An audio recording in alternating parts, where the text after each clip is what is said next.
ফসলের ন্যায্য মূল্য না পেয়ে তামাক আবাদে ঝুঁকছেন রাজবাড়ী চাষিরা।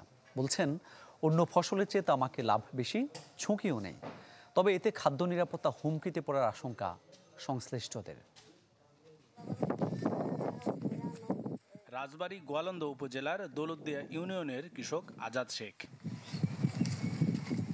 চলতি বছর প্রথমবারের মতো ৩ বিঘা জমিতে আবাদ করেছেন তামাক। আশা অন্য ফসলের চেয়ে কম বিনিয়োগে লাভ বেশি হবে। তামাকের খরচ কম, একটু শ্রম দেওয়া লাগে বেশি, কিন্তু লাভবান হওয়া যায় আর কি।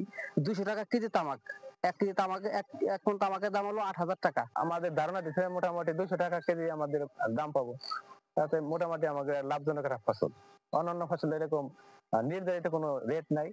জেলার পেঁয়াজ, গম আর বোরো ধানের জমি এখন দখলে নিয়েছে তামাক ফসল। পূর্ব নির্ধারিত বাজার দর আর টোবাকো কোম্পানির প্রণোদনা সহ নিশ্চিত লাভের কারণে তামাক চাষে ঝুঁকছেন বলে জানান কৃষকরাই।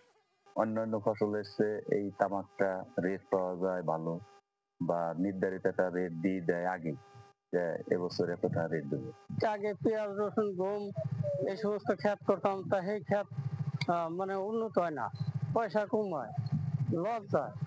আর এই তামাকের রেট মানে আগেই দেয়, আমরা একটু উপশমনা পাইতেছি। 10,000 টাকা খরচ করলে তামাকে 50,000 টাকা পাওয়া যাচ্ছে, আর ধানে পাওয়া যাচ্ছে না মাত্র 20,000 টাকা। এই জন্য কৃষক তামাক বাদে ধান বাদে তামাক আবাদ করে।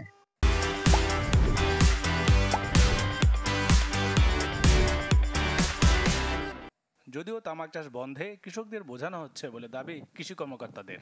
যেহেতু তামাক একটা ইন্টারন্যাশনাল ফসল এবং আন্তর্জাতিকভাবে প্রভাবিত হয়, অনেক কৃষক তারা কৃষককে দাদন ব্যবসার মাধ্যমে তামাকটা উৎসাহিত করে। আমরা উপজেলা কমিটি, ইউনো মহোদয় বরাবর এবং কৃষক অফিসারদের মাধ্যমে আমরা এটা কিভাবে না করা যায়, অনুষ্ঠিত করা যায় সেভাবে কৃষকদের মোটিভেশন করতেছি। আর কৃষককে পাশাপাশি আমরা প্রণোদনা হোক, যেভাবেই হোক, অন্যভাবে তামাক থেকে, চাষাবাদ থেকে দূরে থাকার জন্য বলতেছি।